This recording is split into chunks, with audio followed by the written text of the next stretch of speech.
Hey everyone, welcome back to the channel. Today I've got something that'll totally up your video editing game, how to use motion array templates in DaVinci Resolve.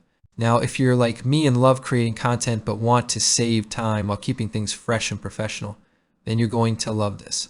Motion array has tons of tools to make your videos look awesome with minimal effort, and I'm here to show you just how easy it is to get started.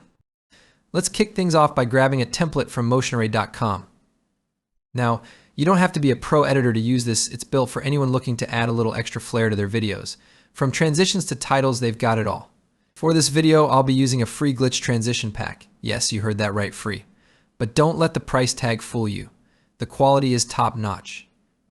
Once you've downloaded the pack, you'll notice the files are organized by different frame rates, minus 24, 30, 60 FPS.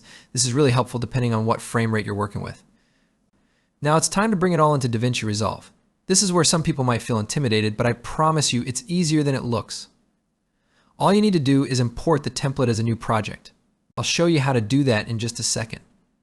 For this example, I'm working with a 30 FPS project, but if you're shooting at a different frame rate, just pick the file that matches your settings. After importing, name your project, and boom, you're ready to roll. Here's where the magic happens. When you open the template, you'll see different sections typically labeled as Edit and Final. Don't get overwhelmed. The final section is where all the graphics are combined in one timeline. But the edit section is where the real fun starts. Now let's personalize it. Head to the edit tab and adjust the text directly.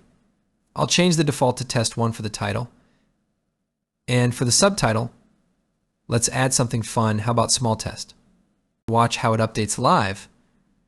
Pretty cool, right? And if you want to change the font or colors, you've got full control here. Don't be afraid to play around with the settings to match your video style. Make it bold, make it stand out. This is your canvas. And just like that, you've successfully customized a motion array template in DaVinci Resolve. It's really that simple. Whether you're adding slick transitions, titles, or effects, these templates give you a professional touch without all the hassle. If you found this tutorial helpful, don't forget to give it a thumbs up and hit that subscribe button for more editing tips and tricks.